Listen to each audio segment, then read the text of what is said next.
നമ്മുടെ വീട്ടിൽ തന്നെ ഉണ്ടായ അവക്കാഡോകളാണ്.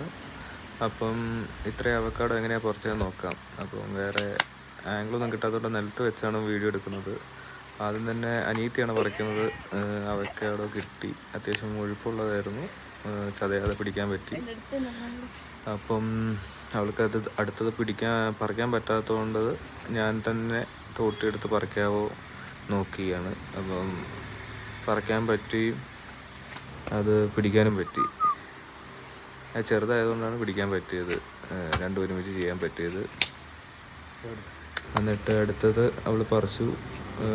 കുറച്ച് ദൂരത്തേക്കാണ് പോയതെങ്കിലും പിടിക്കാൻ പറ്റി. അത്യാവശ്യം മുഴുപ്പുള്ളതായിരുന്നു അതും.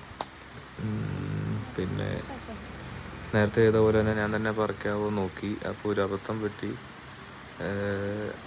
അവക്കാഡോയ്ക്ക് പകരം തോട്ടീൻ്റെ അടുത്ത് വെച്ച അരിവായിരുന്നു താഴെ പോയി. പിടിക്കാൻ നോക്കുമായിരുന്നു, ഭാഗ്യത്തിനൊന്നും പറ്റിയില്ല. പിന്നെ ഈ ശിഖരങ്ങളുടെ ഇടയിലുള്ള കുറച്ച് കായുണ്ടായിരുന്നു, പറിക്കാൻ നോക്കി. അതിങ്ങനെ വാഴേൻ്റെ ഇടയിൽ കൂടെയാണ് പോയതെങ്കിലും കിട്ടി, അന്ന് കിട്ടി.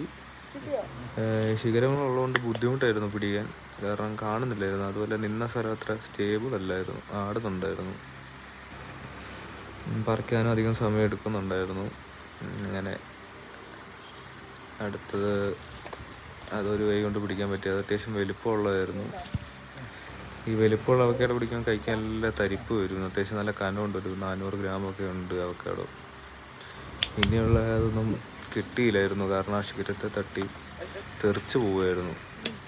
അപ്പം അതൊക്കെ നമുക്ക് ചതയാതെ കിട്ടിയില്ല. നല്ല ശിഖരത്തെ തട്ടി നമ്മളെ കോൺസെൻട്രേഷൻ പോകുമല്ലോ, നമ്മൾ വിചാരിക്കുന്ന സ്ഥലത്ത് കിട്ടാത്തത്. ഇത് പിന്നെ ഒരു അത്യാവശ്യം നല്ലൊരു പെർഫെക്റ്റ് ക്യാച്ച് ആയിരുന്നു, അതുകൊണ്ടാണ് ഞാനിത് ആഡ് ചെയ്തത്. എനിക്കിഷ്ടപ്പെട്ടു ഈ വീഡിയോ. ഇത്രയും അവക്കാഡോ ആണ് നമുക്ക് മൊത്തത്തിൽ കിട്ടിയത്. 10-20 അവക്കാഡോ കിട്ടി. അപ്പോൾ ഇത് ഞാനിങ്ങനെ വീഡിയോ എടുത്തേ ഉള്ളൂ.